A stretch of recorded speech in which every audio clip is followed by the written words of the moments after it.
Shabbat Shalom.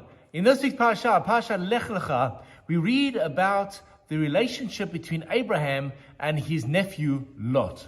Lot had come and traveled with Abraham, following him into the great unknown, when God had said the words, Lech Lecha, leave. When he arrives in the land, he goes with his uncle down to Egypt, and he also achieves great wealth from that experience down there. The Parasha then continues to tell us how Lot gains great wealth, and there's an argument between the shepherds of Lot and the shepherds of Abraham. Abraham then says to Lot, please, let us not continue to fight. Choose a side. You go left, I'll go right. You go north, I'll go south. But let's remain together. But Lot's response is, no, I don't want to stay with you anymore. I'm going to go down to the city of Sodom.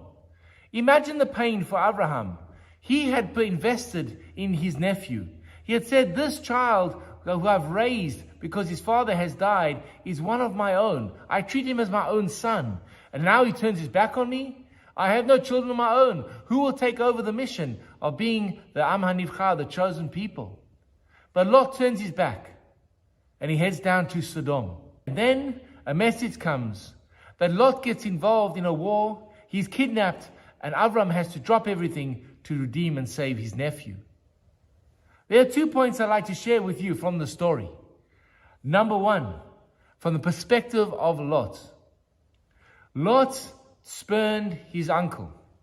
He lived in the great house, had the inspirational character of Abraham in his life every single day, but it became too much for him. He could not tolerate being in the presence of greatness. He felt as a candle before the sun.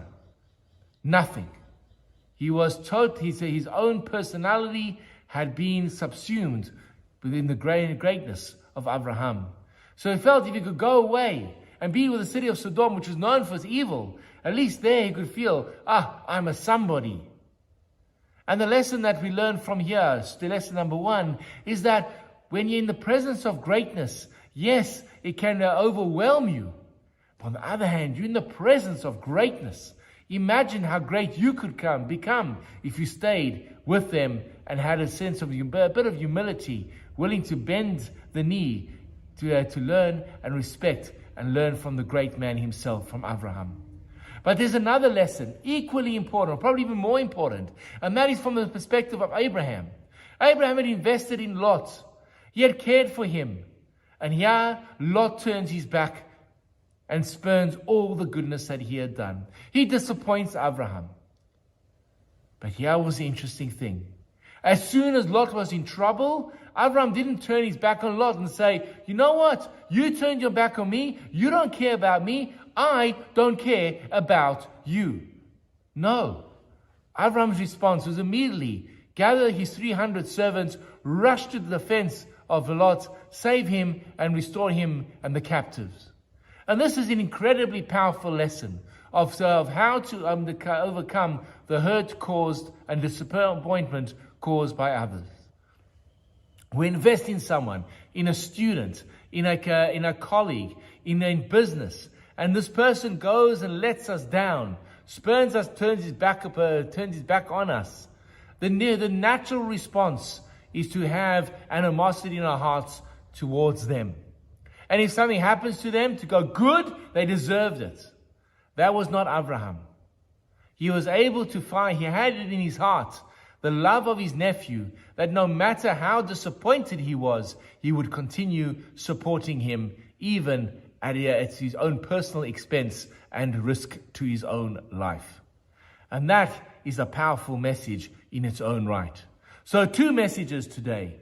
1, being in the presence of greatness, can we show humility to continue to learn from them? And 2, when we are let down by someone that we love, are we able to put that aside and help them in a time of need? I wish you all Shabbat Shalom.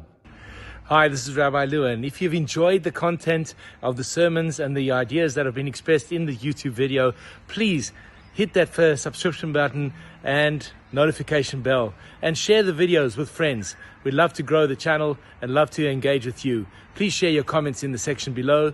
I'd love to hear from you. Have an amazing day.